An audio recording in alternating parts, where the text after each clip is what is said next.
किसान साथियों, राम राम। अपना आज का विषय है किसान की मित्र फंगस। साथियों, मैं आपको अच्छी तरह से ये बता देना चाहता हूँ कि किताबी ज्ञान खेत में नहीं चलता। हर तरह से पढ़ लिख डॉक्टर बन के नौकरी प्राप्त कर लेते हैं, कागजों में देख देख कर किसानों को बात बता देते हैं, परंतु धरातल पर उस चीज़ का कोई रिजल्ट नहीं होता। इसलिए आप जिस किसान ने प्रयोग किया है, जो रात दिन प्रयोग कर रहा है, उसी की बात मान कर आगे चलें ताकि आपको नुकसान नहीं उठाना पड़े। साथियों, किसान की मित्र फंगस का नाम है ट्राइकोडर्मा। ट्राइकोडर्मा एक ऐसा मित्र फंगस है जो जमीन में हानिकारक फंगस के जो जीवाणु होते हैं उन्हें खा जाता है। साथियों, दिन ब दिन जमीन में हानिकारक फंगस की मात्रा बढ़ रही है और ट्राइकोडर्मा फंगस की मात्रा घट रही है, जिसके कारण चने की जड़ गलन रोग, चने के छोटे छोटे पत्ते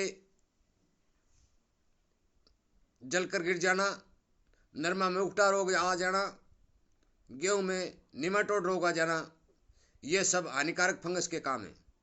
यदि हम ट्राइकोडर्मा का उपयोग सही तरह से करते हैं तो इन सब रोगों से छुटकारा पा सकते हैं। किसान साथियों, ट्राइकोडर्मा का उपयोग करने के एक वर्ष में 3 समय होते हैं।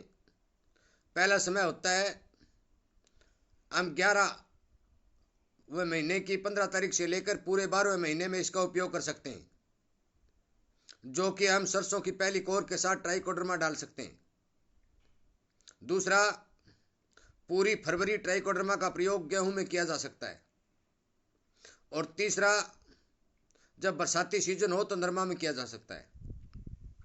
बहुत से किसान भाई नरमा में इसका उपयोग करते हैं, परंतु साथियों, मैं आपको अच्छी तरह से यह बात बता देना चाहता हूं कि इसका रिजल्ट उस समय बहुत ही कम मात्रा में देखने को मिलता है, क्योंकि जब हम डालते तो इसके जीवाणु जमीन में ग्रो करते करते समय लग जाता है, और समय लगने पर जो नुकसान अपना होना है वो हो जाता है।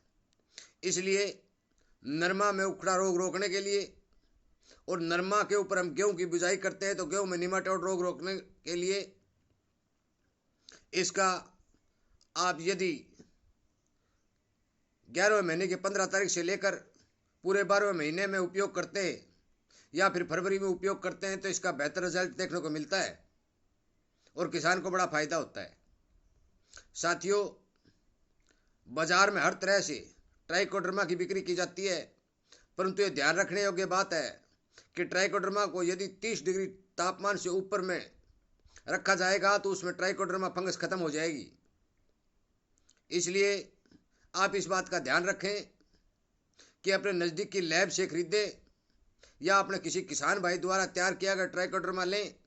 उसे आप गुड़ में भी मल्टीप्लाई कर सकते हैं, आप गड़ी सड़ी गोबर की खाद में मल्टीप्लाई कर सकते हैं, आप वर्मी कंपोस्ट जो केचुआ खाद होती है उसमें भी मल्टीप्लाई कर सकते हैं। मल्टीप्लाई करने के बाद अपने खेत में डालें ताकि हानिकारक फंगस का खात्मा हो सके, किसान को कम से कम नुकसान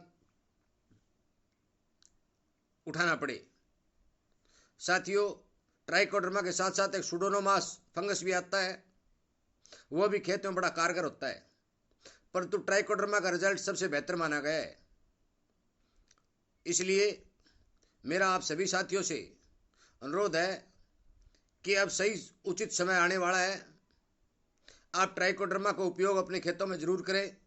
जिन खेतों में निमाटोड, उखड़ा रोग आदि की ज़्यादा समस्या है, वो भाई अपने खेत में ट्राइकोडर्मा का सही तरह से उपयोग करेंगे, नमी वाली ज़मीन में डालेंगे तो 2 बार उपयोग करने के बाद लगभग 80% तक इसका इलाज हो जाता है, उखड़ा रोग और निमाटोड नहीं आता।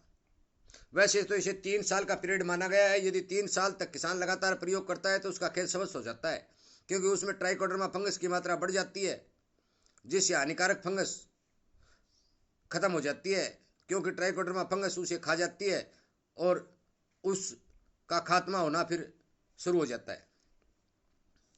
साथियों, इस चैनल का नाम है जैविक खेती की जानकारी।